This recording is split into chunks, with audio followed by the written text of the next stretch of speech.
This is a fun topic. I know it can be a really overwhelming topic as well.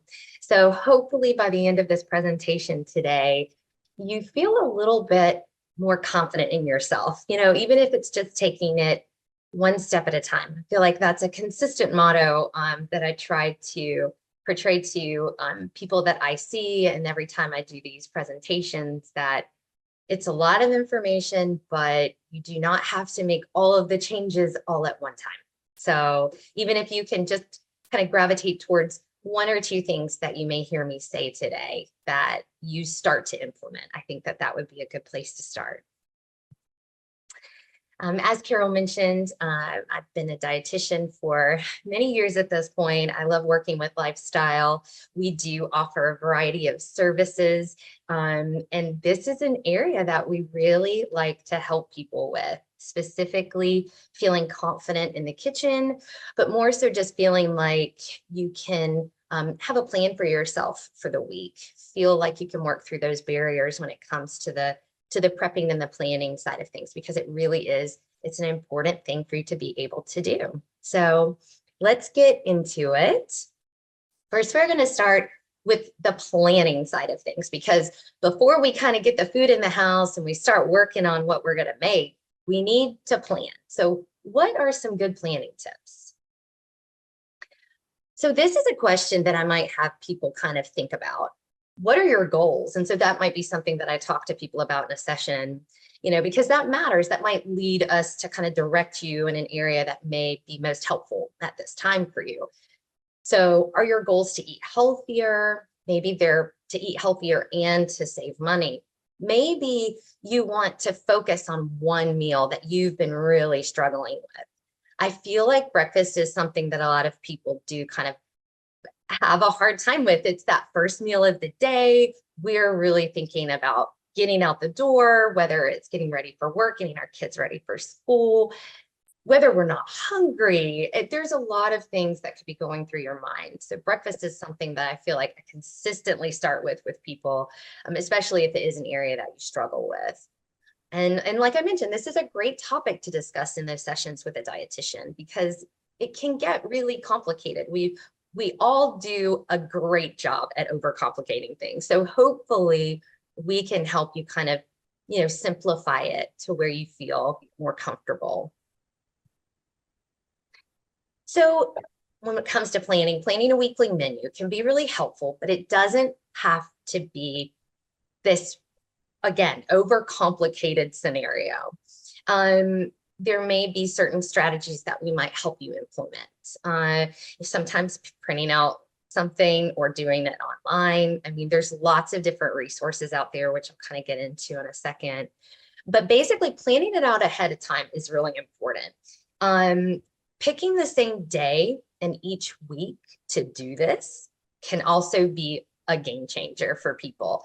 So we really work on habit formation, working on not just the fact that you need to meal plan, but how do we make this a true habit? How do we get into it? And that's one way to really help secure that as a good habit, is to plan it, pick the same day, pick the same time if you can.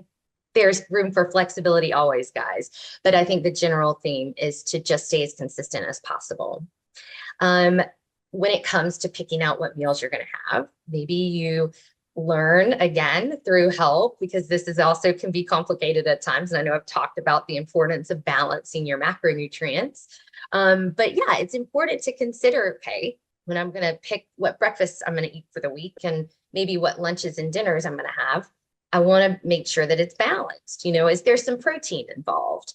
What types of carbohydrates do I have available for myself? Am I incorporating fiber and healthy fats? This is something that we can help you with. We have meal plans that we, can give to individuals to kind of provide that guidance. And so again, we want it to be customized to you, but sometimes just having some general ideas can be really helpful. So that's kind of where we start with people. I mean, I know I do this, and I know this can be really popular, but just having little theme nights here and there. Of course, your typical Taco Tuesday, or maybe you have a meatless night, meatless Monday. I mean, you can kind of come up with fun things. That's something fun you can do with the kids too. And I will say, you have selective eaters in the family, children that are selective eaters. Getting them involved in your meal planning is really helpful for that. They can be such a strong influence, and to have their opinion actually matter can really be cool and for them, and it can help guide them through some of that selective eating a little bit easier over time. We always build in leftover nights. And I understand that some people aren't as much of a fan of leftovers, but something else that we can help people with is learning how to repurpose them, turning them into something different. Maybe you have a similar protein that you've had the night before, but you make it look a little bit different for that leftover meal. And then keeping certain convenience products in mind. And I will go through some examples of what I'm talking about when I say convenience products. But,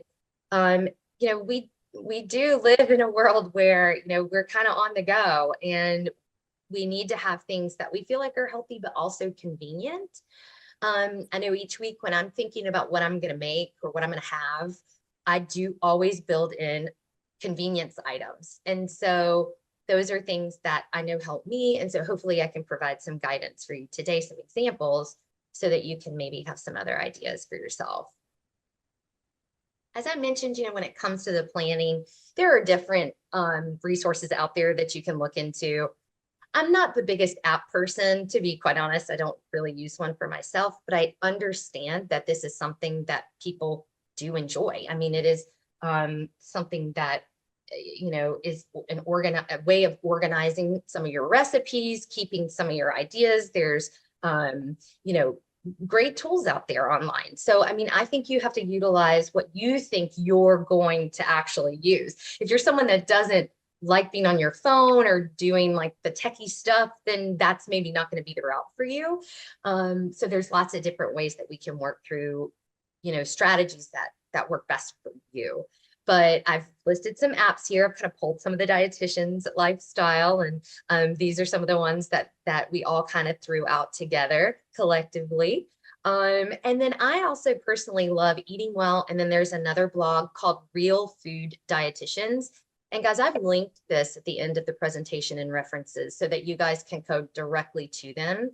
But lots of different meal plans, lots of different resources, meal ideas. It's really kind of cool, but it does take time. It takes time to browse and look through them. And these are things that we also can do with you in a session. I mean, maybe you come in and that's really all we do that session is look at meal plans online and kind of figure out what would be some fun meal ideas for you for the week. So it's really great to just schedule in the time to think about what you're going to eat for the week. That's really important. And then once you've kind of thought through some of it, it's, the meals and what you're going to be eating, it's really time to get ready to go grocery shopping. And the only way that anyone can really go grocery shopping effectively is to have a list. So again, you can do written versus electronic. I'm going to go back and I'm going to say this multiple times throughout the presentation, but you do need to make this a habit. And again, picking the same day and time to do all of this is really important. What I've had people do in the past is actually go on their phone and actually schedule an appointment with yourself. So, go into your calendar, add your appointment, put in what time you want to do it. Maybe it's a time frame within an hour or two. But it makes you think about it a little bit more. And so we just need to prioritize. Sometimes this gets put on the back burner. It's like, this doesn't matter as much as, all the other things. So prioritizing this is also really important. One thing I do that it just works for me. And again, I think the beauty of it is that there's, like I said, lots of different strategies and things we can do to help you figure out what works best for you.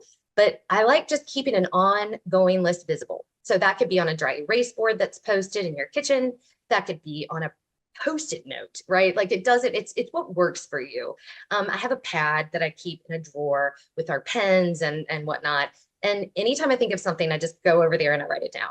And then that's kind of what I do throughout the week. And then when it comes time to actually sit down and do my list and have my ideas, I've got already kind of a tally of maybe pantry items that I'm running low on, or even household items that I'm running low on that I need to purchase. So helps me. So I wanted to throw that out there. And this is one example that I've posted here of a template. There's so many different things online that you can print off a grocery list. We have one. So I think staying organized is just going to make things kind of flow a little bit more efficiently. And so that's where lists and things like that really do come in handy. All right, so we've made the list and now we are going grocery shopping. I could have a whole presentation on grocery shopping. Actually, I think that I have. So go back into the archives and watch a little bit of that if you want a little bit more of some elaborate grocery shopping tips. But once you have what meals you're going to make, you've made your list, you've thought about it. That's when you decide, okay, time to go to the store. When am I going to go? Guess what? Picking the same day and time is going to be helpful, you guys. I bet you knew I was going to say that, right? So online versus in-store. I mean, I use both. I know that there's pros and cons to both, but when it comes to online shopping, one of the times that I utilize it most is when I've been on vacation. So most of the time I always take my computer with me because I need to do my online grocery shopping. And for me, that's just a habit that's been built and it takes just doing it over and over again. But I do it usually the day or two before I'm supposed to come home. And even if it's just maybe, 20 items, just enough to get you started for the week.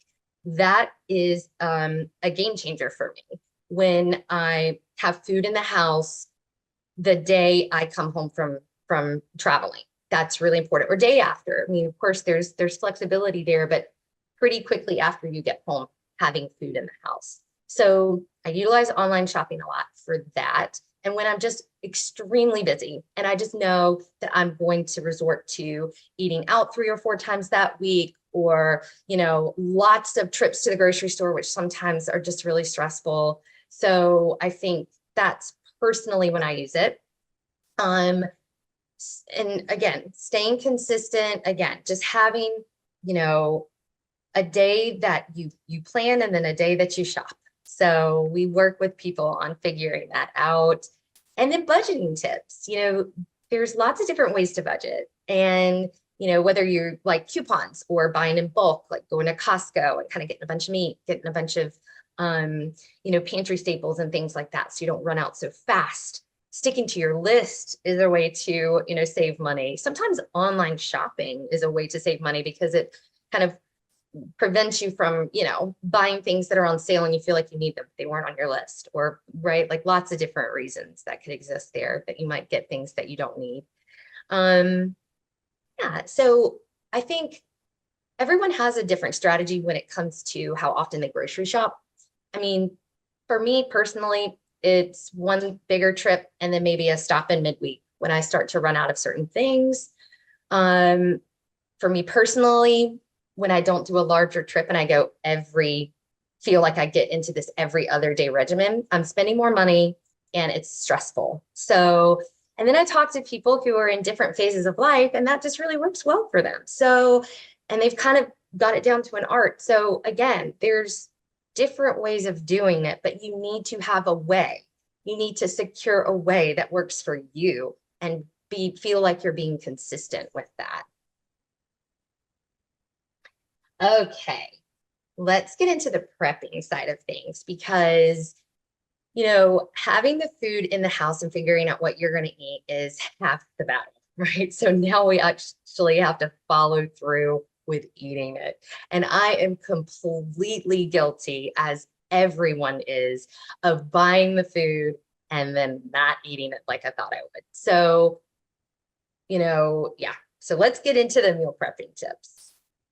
Okay, getting organized is really helpful. So having things that might assist you with your prepping and storage of your prepping, or, cooking of the foods that you're going to be eating. So various sizes of storage containers. I pictured this on here because I love see-through containers.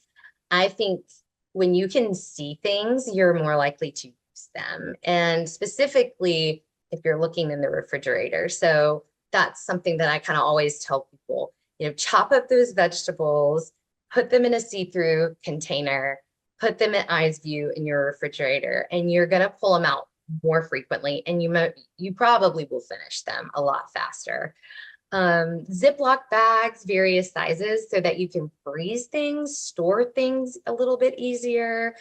Maybe you like the reusable bags. There's lots of different brands out there. They can get really pricey, but again, you're using them. So remember that. Ice cube trays can be really handy. Sometimes people like to freeze herbs that way. I'm not sure if anyone has ever tried that. It can be really, if you're into that and feel like that would be something cool to do.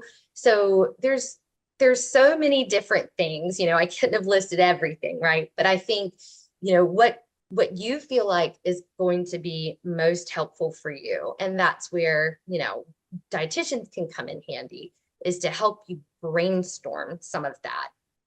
How do you organize your food? How do you, store things? So collection of recipes, you can go old school binder, print out, whatever. I'm more that style than anything else. I do save a lot onto my computer. But I love a printout. I can't help it. Just do. A good old fashioned cookbook is really awesome as well. But yes, lots of different websites like I've shown you, and things that you can do online as well. Okay, so once you've kind of got your storage containers and you figure out the things that you need, I really think making sure some of your pantry freezer items are stocked can be really helpful. And again, taking all of this in stages, you do not have to go home and do everything. Remember, I said that at the very beginning. We're going to just take it one little step at a time. But, having some of these things in your pantry ongoing can be really helpful. And that's why I like my ongoing list. So, I just ran out of tuna. Let me go write it on my list.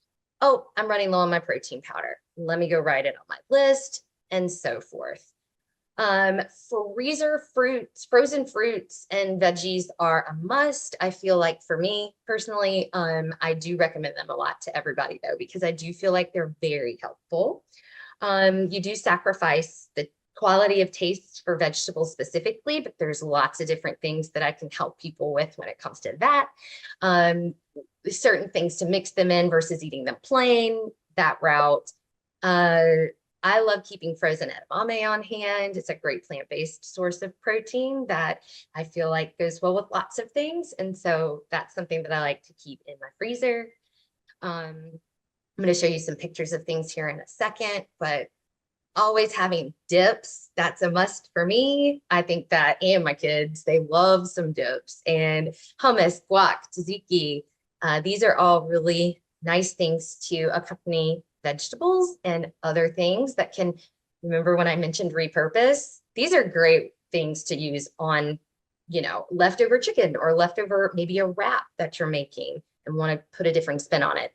So I do like having things that are listed here. I tried to think of things that I just kind of use a lot, and but you can add to this based on what you prefer, but making sure to keep an eye on it and paying attention to these things can be really helpful.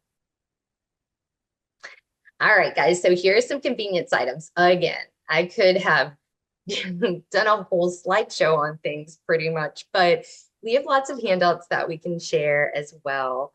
I think that if you have seen me as a dietitian, you probably have heard me talk about the Veggies Made Great muffins. So I love them. Some people do not like them, and that is okay. Do not buy them at Costco. Go and buy them at Target. They're a little bit cheaper there at Food Lion. The blueberry is my favorite. It's just great. Like, keep them in the freezer. You use them one at a time. You can add them as a carbohydrate to maybe some eggs and some fruit or something like that for a really quick breakfast in the morning. I probably don't go a week without having something like rotisserie chicken on hand, just because everyone in my entire family, including my dog, wants to have some. So I do, bone. I take the chicken off of the bone. I put it in a Tupperware, and we use that for however long it lasts for a lot of different reasons. Steamer veggies, like I mentioned. Love the Milton's cauliflower pizza. That is one of my favorites. I get it at Costco. You can buy it at regular grocery stores, but I would try it first. And if you like it, you definitely need to get it at Costco. It's of course cheaper. Yeah, so I mean, you can see there's so many different things here, but these are ideas that we try to help people with.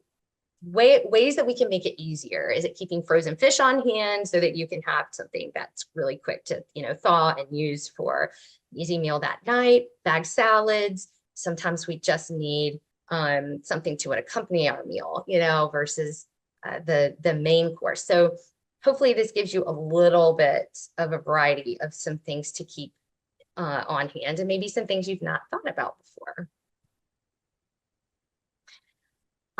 When it comes to prepping individual ingredients, some things that I love to do, and I will talk you through this when we get to the cooking demonstration side of things, what I did with this recipe today. But pre-cooking your protein, or having things like a rotisserie chicken around, kind of taking it off. I do highly suggest when you get home, go ahead and take the meat off and put it in a Tupperware. That really is a time saver for me when I do that. I'm really thankful that I've done it. So I don't do it all of the time. I mean, there's not this perfect situation every time, but it does work well when I do it.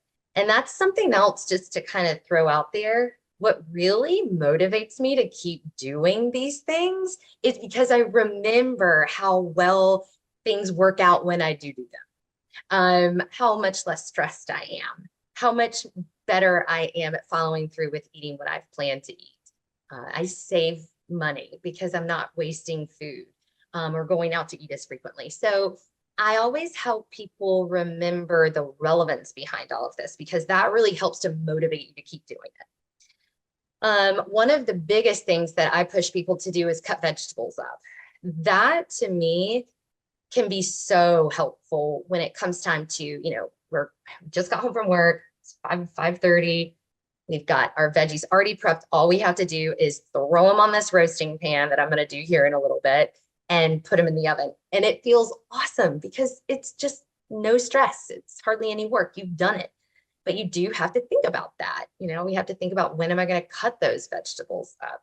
So I always have people kind of think about, what are some windows of time that you have that you are putzing around and you feel like, man, I probably could use these 5 to 10 minutes a little differently. Let me try it then. And everyone's got a window. I think it's just thinking about it a little bit.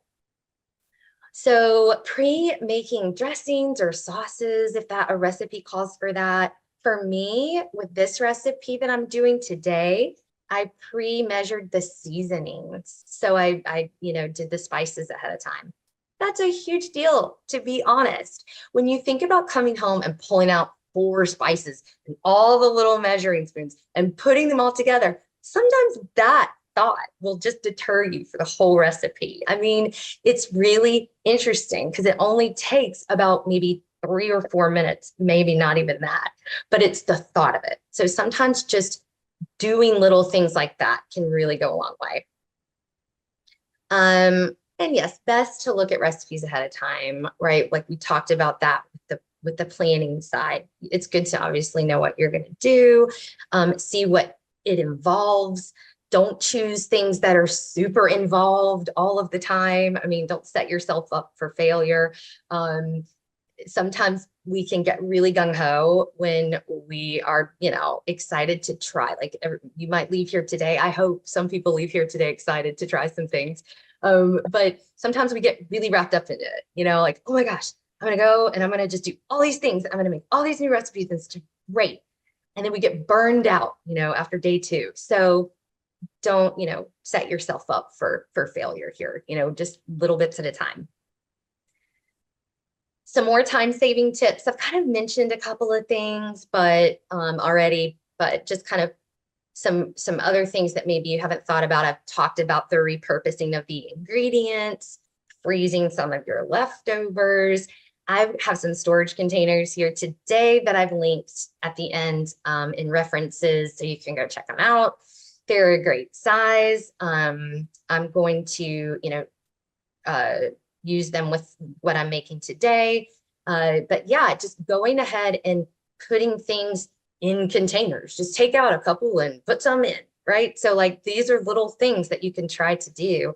And again, the organization side of things, keeping things organized, cleaning out your refrigerator and putting things where you can see them. These are all so helpful. So get your entire family involved with that last one as well. If you need help organizing and you think like, wow, I really feel like that's something I should do first, is organize my refrigerator and my pantry so that I know what I have, so that by, this weekend I can make my list and go grocery shopping and feel really good about it. Get your kids involved, get your husband, get your wife, do it all together. This is something that not one person has to feel like they have to do it alone. All right, and I'm going to finish with just some really quick, easy meals that you can throw together in 10 minutes or less, okay? So when it comes to other ideas, you guys should be getting a handout on our convenience meals that we like to give out to patients. We have lots of different ideas. And so, yeah, but I just thought I would go ahead and highlight some breakfast, lunch, dinner, and snack ideas and give you something to start with. All right, so let's look at breakfast here and let me show you how it's going to work. So you're going to look from left to right, and that row is a meal. So this is how our handouts are laid out. They're pictures, which I love. So wanted to emphasize that with the slides. And, there's lots of different yogurt brands out there. That's, that could be a whole conversation at some point. But this is a brand that I like. There's other ones out there, but so having something like a Greek yogurt is going to give you a good amount of protein in the morning. Pairing that with some nuts. I tell people add nuts. Granola is okay. I'm not going to demonize the granola, but I just want to emphasize the nuts because that's a great way of getting the crunch and the healthy fat in. And then adding in some fresh fruit for extra fiber. So that's a really quick meal.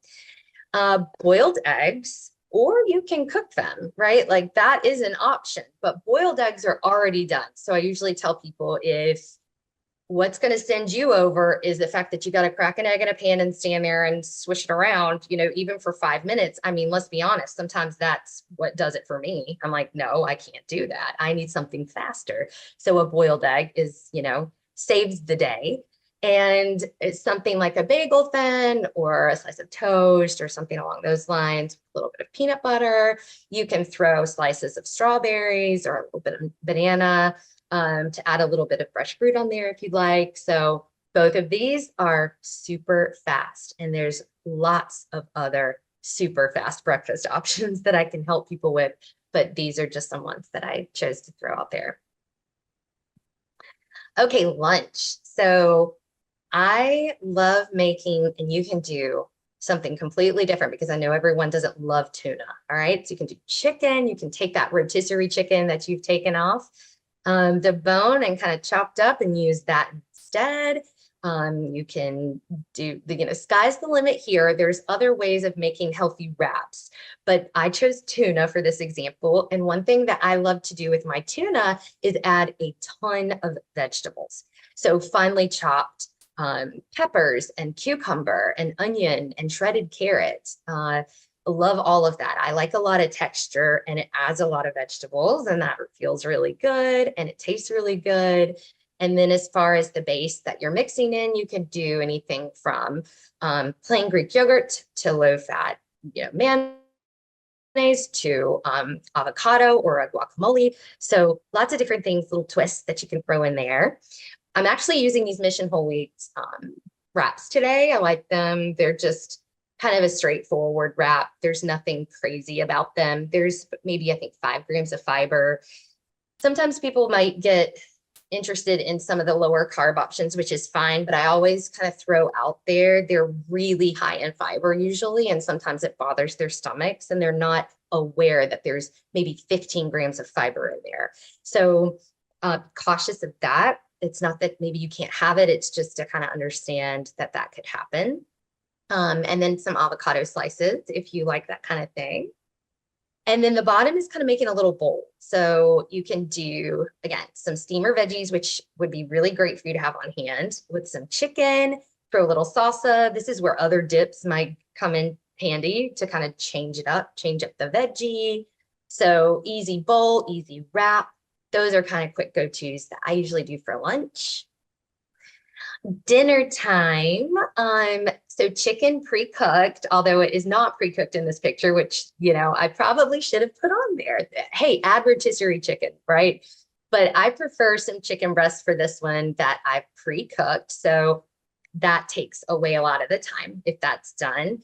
And then I normally just add some barbecue sauce, kind of shred it up. You have some shredded barbecue chicken. I love Stubbs, Stubbs Original, very low sugar, got a little tang to it, but it's not super spicy. And then some, either microwave your potato, bake it, roast it, lots of different things you can do with that. Pre-cutting up that sweet potato before your dinner that night would be really good. That way you could just pop it in the oven when you get home, if you're going to roast it. And then I love some broccoli slaw. I don't know if you guys have tried it, but it's super simple. Of course, it's already made. And then a little thing that I like to do is add some Asian dressing to it. So it's kind of an Asian flair. It gives it such a nice burst of flavor. And that's a really quick meal that we will do sometimes. Throwing out some plant-based options here with lentils, which I absolutely love. These are so awesome. You get these at Trader Joe's. You can get canned lentils these days. You can keep it simple for yourself here. Maybe you have some leftover roasted vegetables like you're maybe going to have after this meal, and you can pair it with something from the freezer like that riced cauliflower, top it off with some avocado slices. Clearly, I like avocado. So listen, if you don't like it, you can pop something else on top of that. But yes, lots of ideas that, you know, a lot of us dietitians can throw out there when it comes to stuff like this. But these maybe have given you a little bit something new to try. And snacks, just as important in my opinion, because we oftentimes feel like we can't have them, and then we overindulge at that next meal. I typically encourage people to have a snack between lunch and dinner because it typically is the longest gap of time between meals, not for everybody. So we're very strategic in the way we plan for that. But yogurt, nuts, fruits, kind of similar to the breakfast, actually, now that I'm looking at it. But again, that's a really good afternoon snack, in my opinion. And then if you're feeling a little indulgent, please do feel you can be. I love that Lily's dark chocolate. This has a little sea salt in it, but there's lots of different flavors out there. It's a little lower in sugar. Pair it with some nuts, because anytime you're having something that's a bit more concentrated in sugar, pairing it with some protein and fat can help slow the digestion of those carbs out. So even someone that maybe struggles with blood sugar management, you know, and even if you don't, we should all really be thinking about food like this, where you're balancing out protein, carbs, and fat together. Okay. References so that you guys can see some of the different meal plans that those websites down at the bottom, the meal prep container link there in the middle, and then some other kind of blogs, references that I used that I thought you might be interested in looking at. All right, guys. So that is going to conclude the presentation on the meal planning and prepping. And now we are going to get into making these loaded veggie quesadillas, which are absolutely tasty. First thing that I'm going to do is show you the roasted vegetables. That's what I would do first here. And this is something that I would do ahead of time. I would personally make these veggies the night before. Okay. So the way that you make these veggies that we're going to put into these quesadillas is you're going to preheat the oven to 425. And then I'm going to show you what I'm going to do with these vegetables. They're very quick and simple. I have some sweet potato, 2 sweet potatoes, and I have a bell pepper. I have a red pepper and I have a yellow pepper. Okay, so that's what I chose. So 2 peppers, 2 sweet potatoes. And then for this seasoning, which adds a lot of flavor, I am using 4 different things, which again, measure these out ahead of time. Things will go a lot smoother. Some chili powder, some coriander, some allspice, and then some cumin. Okay. But the sweet potato I've kind of cut in these little small rounds. And then I'm just going to chop them into smaller pieces that look like this. So, and you guys, you can buy these pre-cut. Okay. So that's something that you can do to keep it more convenient for yourself. You'll pay a little bit more normally with a convenience item, but again, sometimes that's what we need to actually follow through the recipe.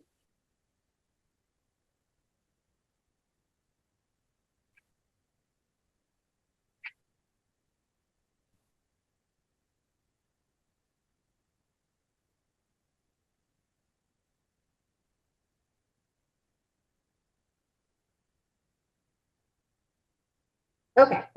So that's easy, but it does take some time because if you're going to do that for 2 sweet potatoes, I think for me, it took about, I don't know, maybe somewhere between 5 and 10 minutes. Then I've got the spices that I measured out and I'm going to dump them right into the bowl. A little drizzle of some olive oil. I would say it's probably about a tablespoon. Sometimes I like quinoa as a rice substitute or cauliflower rice if you want to swap it like that. But we really use a lot of different rices. We'll use some jasmine rice sometimes, depending on what we're making. So yeah, I think it's really, I know we can get caught up in white rice is really not good for us, but I really want to emphasize that I think it's just about expanding your variety with these grains and making sure that, you're trying a lot of different things. So maybe if you've never tried quinoa, that could be something to try. And what about beans? Are there some beans that are healthier than others? Good question. I think beans as a whole are a fantastic nutrient dense food. I think what you're going to vary are fiber and protein in certain beans. Like your lentils are going to just be loaded. They're going to be loaded with protein, loaded with fiber. But black beans, kidney beans, chickpeas, northern beans, cannellini beans. I really wouldn't tell someone that there's a bean that I wouldn't choose. Again, it's expanding on a variety of these foods and really just trying lots of different things out. So, yeah. And especially if you have these in the refrigerator, ready to go, pre-cut, that's one prep. The other side of it is you could have already absolutely cooked them. But another really good prep tool is to just have cut them up so that when you get home, this is what you're going to do. You're going to pull them out of the refrigerator. You're going to dump them on your pan. A nice big roasting pan is really nice to have too, because it's so nice when you can spread it all out and they have their space. So this I'm going to pop in the oven and it's going to roast for 25 minutes. Okay.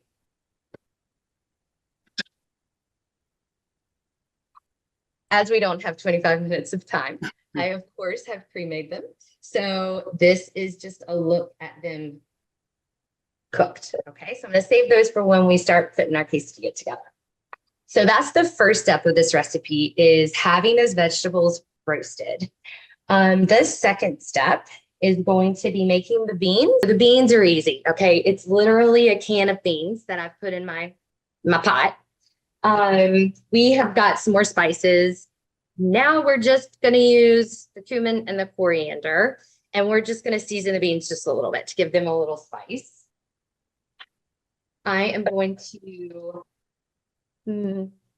mix that up just a second in my pot, just to evenly spread that out. And the thing that this recipe asks you to do, which I think is really smart, is to mash the beans a little bit. So a potato masher is obviously what I would prefer to use, because it'd be easier. You could mash it in another way. You could do lots of different things, right? But a fork, a small like mason jar, kind of get in there and mash it up. You don't have to mash them at all. So I think the point of the mashing is so that they stay in your quesadilla a little bit easier, and it's easier to kind of flatten and stick and stuff. So I kind of like that. I've actually not done that. I mean, you can maybe buy like the refried beans and things like that. They do add little extra stuff to those. So, I mean, this is a really easy way to do it. So I'll show you me mashing these. All right. So any questions? We had one interesting question. Are you worried at all about aluminum foil touching food, aluminum and brain issues? This No. person uses parchment paper instead. Yeah. I mean, listen, there's so many things out there at this point that we could be a little bit more cautious on when it comes to keeping certain chemicals and things like that outside of our food. And so I support, anyone's decision to kind of go a different route, but I obviously use aluminum foil, and but hey, maybe that's something that I could work on. But yeah, I'm done. So that didn't take very long. You could probably do things in there, but they're just kind of a little bit more mashed, especially at the bottom. So you could probably do a little bit more mashing of these. I already have some pre-mashed, so I've kind of measured those out, and I will give you guys the measurements of what I did, because they did not in this recipe. So I went ahead and did that.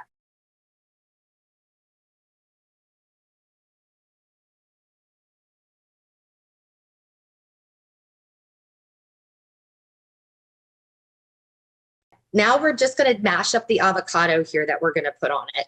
And the other thing you could use instead of using and mashing up avocado is like this little, so this is from Costco. It's called avocado mash. Maybe you've had it. You can also do like holy guacamole. So you could use something like this if you have them. And that would cut out this step.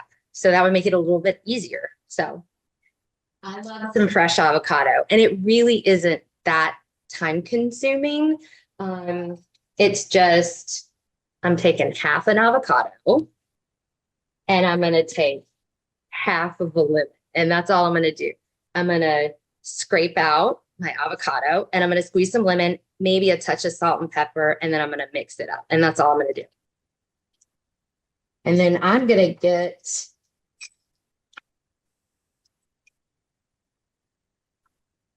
okay, pretty quick. I'm going to get the pan started. So hopefully most of this is done by the time you get home. So this is where it becomes 10 minutes or less. Okay. So it does take a little bit of prep work, but it's doable. I'm going to pour in my pan a little bit of olive oil, just a drizzle. And what I like to do, I'm just using one tortilla. Okay. Then we're going to half it. I'm going to take it and just put a little bit of olive oil on the back end of it, so both sides get done. And then we're going to layer it. Okay. So first thing we're going to do is a quarter cup of those mashed black beans.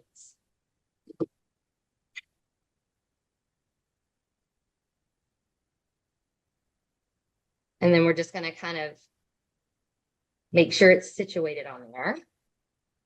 Okay. This is about a half a cup of those chopped mixed roasted vegetables.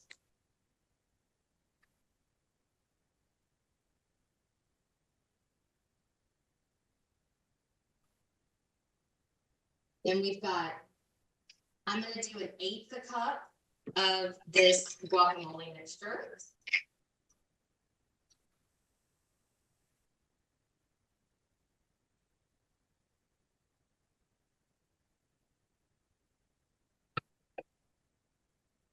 and about a quarter cup of some shredded cheese. And you can omit cheese if you want to.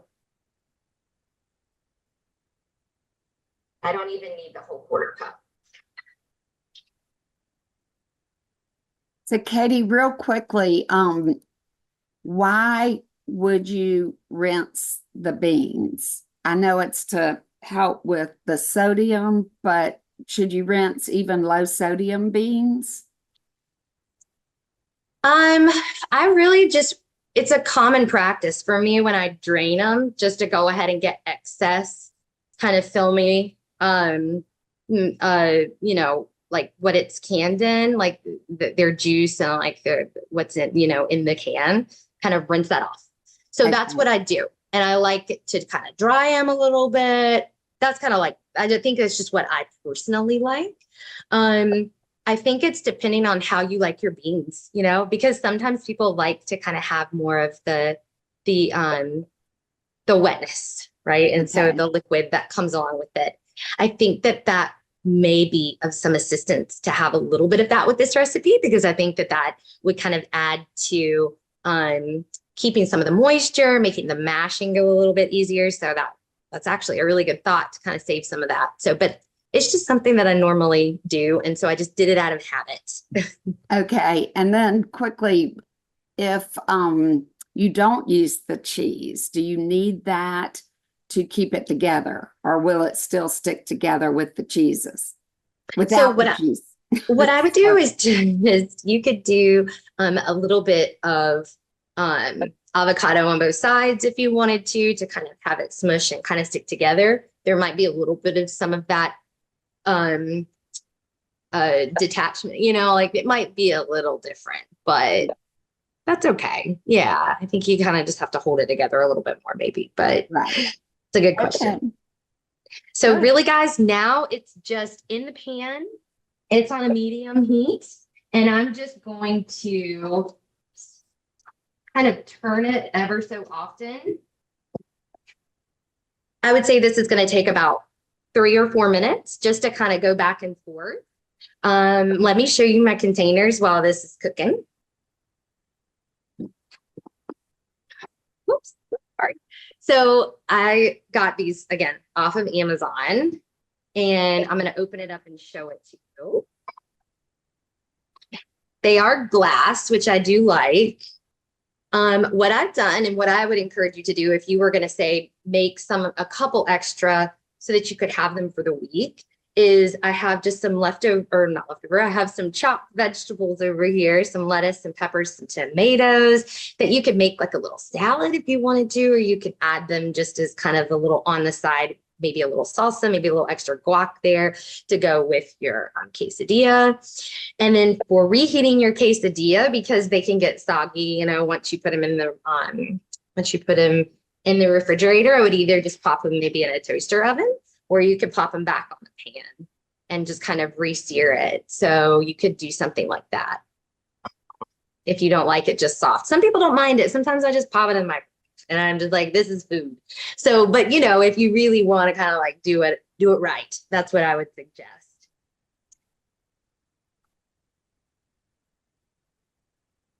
It's already starting to brown, so you can kind of see, and maybe you can't see that as well, but it is starting to crisp up, and it's only been a couple of minutes. So again, I really can't emphasize enough, this is not something that I would do if I had not had it done.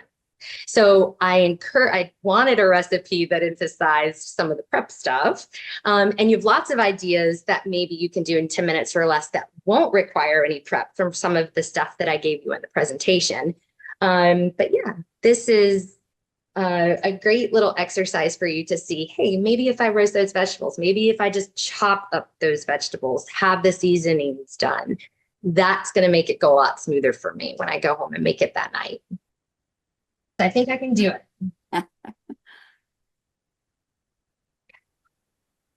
All right.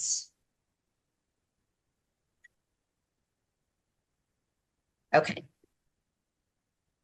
So there's the quesadilla.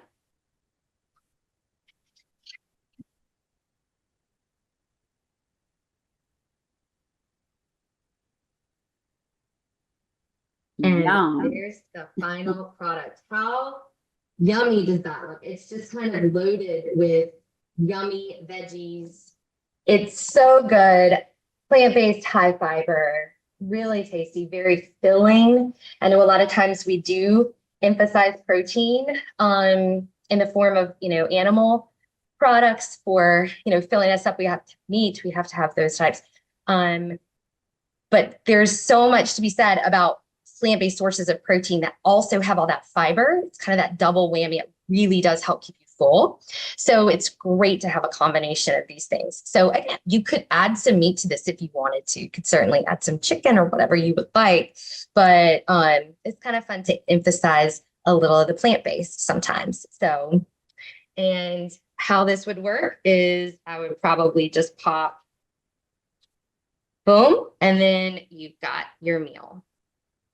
They're so good. They're very good. So, And what a wonderful container too. That's so easy to bring to work. yeah, I'm really excited about them. And they really weren't that expensive. I think they ended up being $4 or $5 a container. And I think I got 5 of them. Right. And that's easily Googled as well to find those kind of Yes, you glass can definitely containers. figure out another avenue if you want to look at them, look at different ones. But yeah. So thank you everyone for coming today. This was a wonderful, wonderful session. Perfect. Thank you so much. You guys have a wonderful rest of your week.